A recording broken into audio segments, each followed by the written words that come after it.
Assalamualaikum Bu Sulfi ya. Waalaikumsalam warahmatullahi wabarakatuh. Waalaikumsalam. Oke, ya. Bu Sulfi, gimana gimana? Udah siap ya cerita ya. Tadi ilmunya udah banyak, sekarang tinggal kita cerita nih Bu Sulfi ya. Mungkin kita bisa ambil hikmah dari kisah Bu Sulfi yang baru-baru ini. Silahkan Bu Sulfi.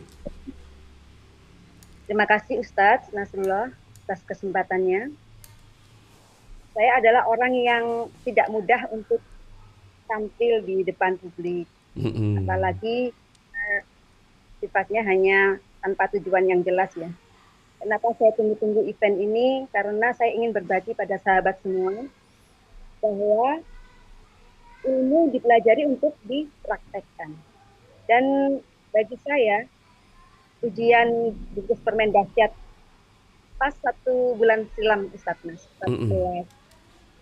kejadiannya, di mana waktu itu hari Ahad, hari di mana saya merasa sebagai seorang ibu itu lebih bebas, gitu. Karena kan anak-anak saya semua ada di rumah, gitu. Suami saya juga ada harusnya. Tapi qadarullah hari itu memang beliau harus menghadiri suatu rapat karena pergantian pengurus ketua pemuda Muhammadiyah di Turen, sehingga nggak bisa diwakilkan.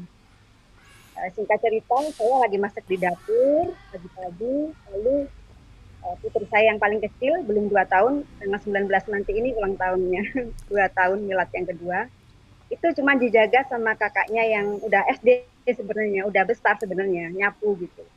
Nah, rumah kami sedang direnovasi, sehingga adalah namanya tangga, tangga Mm-mm. lipat itu loh Ustaz. Iya, Nah, iya, iya, iya.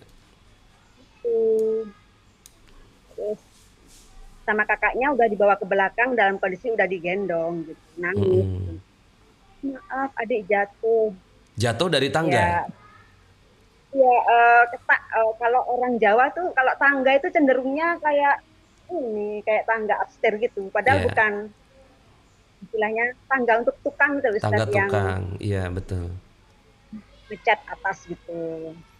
Biasanya memang kadang saya sendiri menemui dia tiba-tiba naik, tapi kan langsung ketahuan, langsung saya sandarkan kan tangga itu. Nah, waktu itu kakaknya nyapu, terus berapa menit kemudian udah lihat dia udah berusaha lari mengejar adiknya biar bisa ditangkap. Ternyata qadarullah Allah Nggak izinkan ketangkap. putri dia terjatuh duluan. Nah, itu yang Mm-mm. jatuh ternyata salah duluan itu kayaknya. Allah. Pelajaran buat ayah bunda semua, ketika putra putri kita terjatuh, ketika itu ada luka yang kelihatan, itu bersyukurlah gitu. Ini yang saya alami nggak ada luka sama sekali di luaran, sambil mengucap wow keren ya, alhamdulillah kulihal. Lalu saya keingat saya kecil juga sering jatuh kok, jadi saya masih thinking juga, ini juga Iya. nggak ada yang luka. Nah itu masih masih terlalu pagi juga kan, jadi putri saya bilang mah coba sih mah dikasih minum terus bubuk lagi. Dia masih asi eksklusif kan, ya udah saya tidurin dia, terus dia tidur kan, terus saya masih sempat lanjutin masak, sempat mandi, sempat sholat duha, itu setengah 7 pagi. Kalau dari luar jam 9 putri saya bilang, mama adik tidurnya kok lama, tumben tak bangun-bangunin kok nggak bangun. Allah karim, itu yang terasa hati ini, gimana ya, wow keren. Uh, Kok 2 jam nggak bangun ya. Terus saya tetap positive thinking, tetap saya zikirkan al-malikul, saya anggap ini, saya segera sadari ini paradox of candy ya, itu penting. Lalu saya langsung pasang garis kebenaran. Ya Allah, Mm-mm. Saya yang ampuni hamba, salah. hamba yang salah, ampuni hamba, siap belajar. Itu yang saya tujukan. Sementara suami kan udah berangkat, saya nggak mungkin hubungi beliau karena udah pesan. Ini acara serah Mm-mm. terima jabatan ya, amanah. Jadi kalau nggak ini banget jangan ini ya. Terus akhirnya maaf ya Ustadz, saya jadi kebawa suasana Ya nggak hati itu. apa-apa. Ya. Jadi saya nggak munafik, saya seorang ibu dengan putri yang 2 jam dia kok nggak bangun. Terus saya coba pencet ini antara jari, antara telunjuk sama jempol, saya pencet tengah-tengahnya. Dia nyeri, gitu. Terus ketika saya lepas, dia diam lagi. Allah Karim, ternyata dia itu kayak pingsan dia. Lalu Pingsan ya. saya nggak ngeh juga waktu itu sebenarnya. Lalu apa yang terjadi berikutnya lebih keren lagi. Saya lihat kelopak mata putri saya itu tiba-tiba membiru gitu. Allah. Kakaknya udah nangis, sudah mau nangis, saya tahan. Saya pingin nangis tapi nggak boleh. Saya harus, Mm-mm. saya cuma ya Allah, Allah, ya Allah kuatkan hamba gitu. Nah, anak saya akan baik-baik saja. Ya saya salah, ampuni hamba saya salah, ampuni hamba. Uh, saya belajar dan aku yakin putri hamba akan baik-baik saja dengan izinmu saya gitu. Nah, akhirnya singkat cerita suami saya pulang, terus beliau apa namanya? Saya ceritakan, ya ini adik kayaknya ada sesuatu deh gitu. Ya udah kita segera cari pertolongan gitu. Kita udah niat ke IGD tapi qadarullah bidan langganan kami kok masih buka. Mampir sebentar mang. Bidannya nggak ada, terus sama asisten bidan udah ekspresinya udah nggak enak banget. Udah saya semakin drop lagi. Itu bukan berikutnya kan. Wow, keren. Ini pasti ada sesuatu kok. Responnya asisten bidan kok udah nggak enak nih. Pak, ini kayaknya harus ke IGD. Iya, memang kami udah niat ke sana. Singkat cerita dibawa ke IGD, awalnya untuk di ronsen aja kan. Tapi lalu sama dokternya dipegang. Loh, lah kok udah tremor. Nah, kata-kata loh, lah kok sudah. Itu udah jelek lagi buat saya. Allah karim, pada apa lagi ini. Harus kuat gitu. Lalu, maaf Ibu, Bapak, ini kita nggak ada alatnya, ini harus di CT scan. Nah, saat jelas segera suami bilang, Ma kita belum bawa baju, udah itu gampang, nggak usah sini kita siapkan adik dulu. Sambil saya terus zikirkan Al-Malikul Ustadz Mas. Zikir itu bagi saya sangat-sangat luar biasa untuk terus menjaga agar energi positif saya tetap lebih besar daripada kekhawatiran atau ketakutan saya waktu itu. Saya posisi panjang dari hospital terdekat itu menuju ke hospital yang lebih besar yang ada peralatan lengkap. Saya zikirkan Al-Malikul, saya banyak istighfar, sama satu ayat Darputala yang udah hampir 3 tahun saya zikirkan, yaitu As-Sajdah ayat 5. Istilah saya menguatkan bahwa Allah dalam As-Sajdah ayat 5 memang sama ya dengan Mbak DP. Saya juga kaget waktu itu. Yudabbirul amra minas sama'i ilal ardi thumma ya'ruju ilaihi fi yaumin kana miqdaruhu alfa sanatin mimma ta'uddun. Ya, saya sangat yakin ketika menzikirkan itu bahwa mungkin bagi kita manusia untuk penyembuhan, saya udah kepikirannya gimana ya, namanya juga otak yang kena ya, udah kepikirannya, udah sempat mau mikir yang nggak bagus, tapi segera saya buang, saya nggak izin, saya nggak mau pikirkan hal yang nggak bagus. Saya bayangkan senyum anak saya bayangkan dia tumbuh dewasa, saya bayangkan yang baik-baik lah pokoknya. Ya Allah, bahkan sampai waktu udah positif gambarnya keluar ya, CT scan-nya. Nah, ini Bapak Ibu lihat nih, kalau normal ini harusnya lingkarannya hitam semua. Tapi ini ada yang putih melengkung ini. Nah, inilah darah yang udah menempel di kepalanya putrinya. Mohon izin ya, kita harus segera operasi malam ini. Wow, keren, pengen kebangetan saya gitu. Ya, saya sama suami cuman paling karena udah ini lah, saya bersyukur banget ini. Udah kenal ilmu MR kan, jadi sejak awal udah berusaha untuk tetap tenang. Karena Ibnu Sina mengatakan bahwa ketenangan adalah separuh dari obat kan. Allah. Harus gitu. Bahkan ketika suami bisik-bisik, Mama, yuk kita cari alternatif lain yuk. Mohon izin, saya ketika dites TV saya thinking extrovert. Istilah thinking saya keluar, saya pakai logika. Saya udah jelas hanya satu, ini harus disedot. Saya percaya, Bismillah kita serahkan putri kita sama Allah, dan silahkan dokter. Semoga Allah melihat membahagiakan mereka semua yang udah membantu kami. Oh gitu ya, udah. Jadi saya nggak mau ambil situ, pasti malam itu juga. Pada awalnya nggak itu Ustaz. Kata susternya, perawatnya, ini Bun, dijadwalkan besok pagi ya jam 9 pagi. Dalam hati saya bilang gini, ya Allah, kan udah kayak gini nih, udah ketahuan seperti ini. Misalnya malam ini loh, saya malah tepat, saya malah setuju, saya malah lebih ridho. Saya cuma batin gitu doang, jurus LOP saya praktekkan. Nggak sampai 10 menit, susternya bilang, Bu, barusan dokternya telepon bahwa putri ibu bisa dioperasi malam ini juga 1 jam lagi. Aduh, Allah. pengen dijusuk gitu ya, saya alhamdulillah. Itu artinya keajaiban bagi saya ya waktu itu ya. Akhirnya karena saya juga nggak bisa bayangin harus nunggu 12 jam lagi untuk dia dioperasi kan. Nah, akhirnya dilakukanlah operasi itu. Nah, waktu itu saya dipanggil sama dokter bedahnya. Orang tuanya Aziza gitu. Saya masuk karena suami saya harus mengurus anak saya yang satunya. Beliau ngomongnya santai banget. Jadi ini ya Bu, permisi ya Bu. Ini kan karena udah seperti ini. Jadi saya permisi mau membuka tempat kepalanya putri ibu untuk bisa mengambil darahnya. Ibu banyak doa ya. Ibu siap ya. Saya waktu itu kan pakai masker semua ya. Saya paksakan tersenyum selebar-lebarnya Ustadz. Dokter, lakukan yang terbaik. Dalam hati saya berdoa seperti ini. Ya Allah, Engkaulah penggenggam alam semesta. Engkaulah yang menciptakan putri hamba. Hamba serahkan putri hamba. Ketika saya sudah bilang seperti itu, hati saya langsung lega, langsung tenang. Karena siapa yang kita titipi? Bukan seseorang, bukan lagi manusia, tapi kan Allah, Sang Kholik, anak saya. Jadi saya lepas itu, hati saya seketika tenang, saya senyum. Awalnya memang saya paksa, tapi benar-benar saya rasakan saya ikhlas, saya ridho. Gitu. Lalu saya nambahin doa saya waktu itu. Hanya mohon.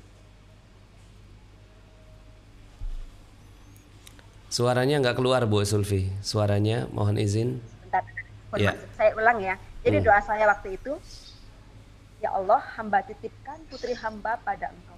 Tolong jaga dia, hamba yakin Kau akan berikan yang terbaik. Lalu saya tambahin, mohon izinkan hamba untuk membersamai dia hingga dewasa kelak. Jadi saya nggak minta dia disembuhkan seperti mungkin yang tadi ya. Tapi saya minta lebih dari itu. Kalau saya diberi kesempatan untuk membersamai dia, otomatis kan dia otomatis sembuh kan Ustaz? Saya mikirnya gitu. Para ayah, ketika kita mendoakan anak-anak kita, doa yang tertinggi, yang istilahnya kayak geduk gitu ya. Tidak perlu mengunggul, jangan sekedar minta, oh dia pintar, dia begini. Tapi kayak Ustaz Nas sampaikan ya, jangan sekedar cetak anak kita jadi anak yang pintar, tapi cetaklah jadi anak yang ajaib. Ya kira-kira ya. Jadi kalau kita doakan tuh doa yang terbaik sekalian gitu. Itulah yang membuat saya melepaskan semua apa ya. Jadi saya sudah tenang, benar-benar tenang. Saya udah nggak ngerasa masuk lagi. Walaupun tetap ya realitanya air mata terus ya bagian menjadi drastis. Hati ini tenang. Nah itu saya ingin mengapresiasi juga pada sahabat semua. Mudah-mudahan Allah mampukan semua muslim sedunia untuk bisa ke Baitullah ya, umroh dan haji. Pengalaman spiritual saya waktu itu umroh, saya diberikan waktu itu jadi anak ibu gimana? Akhirnya setelah selesai operasi. Ya alhamdulillah perkembangannya dilanjut ya. Perkembangannya itu sangat luar biasa. Surat As-Sajdah ayat 5 itu sangat bekerja karena di beberapa case sebelumnya untuk bisa dia menjadi segera sadar itu butuh waktu yang cukup lama gitu ya. Tapi menurut saya itu udah gitu dia nangis. Nah, semakin dia nangisnya kencang itu semakin normal gitu. Jadi kalau putra-putrinya nangis, kadang maaf ya, kurang sabar. Bagi saya waktu itu yang saya tungguin putri saya nangis. Nangis sebanyak-banyaknya ya. Jadi ketika putri saya nangis kencang-kencangnya itu bagi saya adalah keajaiban. Berarti dia sudah sadar. Subhanallah di sini sudah maghrib. Nah singkat cerita, step by stepnya itu sangat cepat. Bahkan ketika dokter anaknya datang, waktu itu saya sudah bisa memberi ASI pada anak saya. Jadi beliaunya bilang, mana ini katanya yang mau dicek? Lah udah sama mamanya gitu, udah nggak usah dicek, langsung pindah kamar biasa. Allah dari itu kan. Jadi cepat sekali waktunya. Dan yang terakhir, saya juga nggak nyangka, ini pelajaran buat calon ayah atau bunda ketika mau punya anak ya. Tolong memang hanya berikan nama-nama yang baik. Namanya anak saya Jasmina Azizatun Najwa Makreza. Makrezanya magnet rezeki. Magnet rezeki. Allah. Ini udah luar biasa. Ini alhamdulillah putrinya kuat banget. Allah. Iya, mungkin karena pengaruhnya Aziz. Al Aziz kan dia gagah perkasa. Ya pasti Allah ya. Jadi itu yang bisa saya sharing. Tapi apa hikmahnya dari ujian yang luar biasa itu? Saya yakin, saya bilang sama suami, ya ujian kita bungkusnya segede ini. Pasti manusia segede apa ya? Saya bercandain sama beliau, tapi untuk saling menguatkan kan. Udah kita tunggu. Dan kedua memang di Zama Reza ini memang luar biasa. Setelahnya memang rezeki seperti di seperti di suntak seperti digelontorkan gitu setelah itu. Baik. Dan terakhir, Oke, udah maghrib juga di sana. Mungkin Ibu sambil berbuka ya. Terima kasih pada Ustadz Nasrullah atas wasilah ilmu Allah, ilmu magnet rezeki. Beberapa trainer yang lain menghubungi saya, Bun, untung ya udah kenal ilmu MR. Banget, saya bilang gitu. Banget, kalau belum kenal, entah deh saya. Baik, alhamdulillah. Yang mulai belajar ilmu magnet rezeki, hati-hati dan siap untuk dipraktekkan. Siap. Ini dipelajari untuk dipraktekkan. Siap dipraktekkan, ya. Rasakanlah bahwa Allah itu sangat-sangat maha baik dan skenario-nya pasti selalu yang terbaik. Baik, saat alhamdulillah.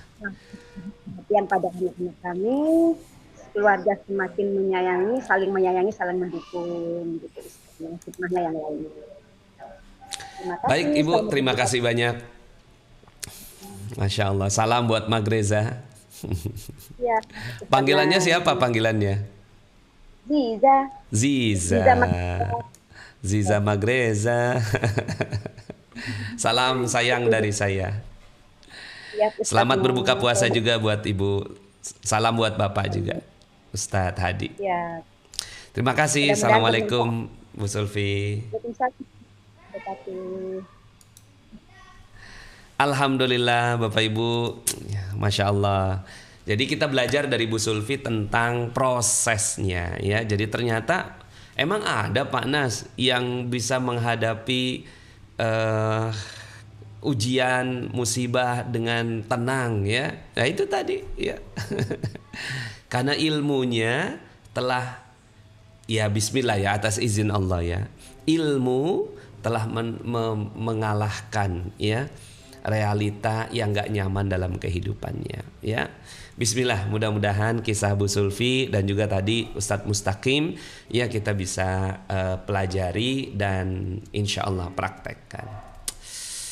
Oke, terima kasih Bapak Ibu ya, nggak kerasa jam 17.38 di studio. Mudah-mudahan yang sudah berbuka puasa diterima amalan puasanya di hari ini.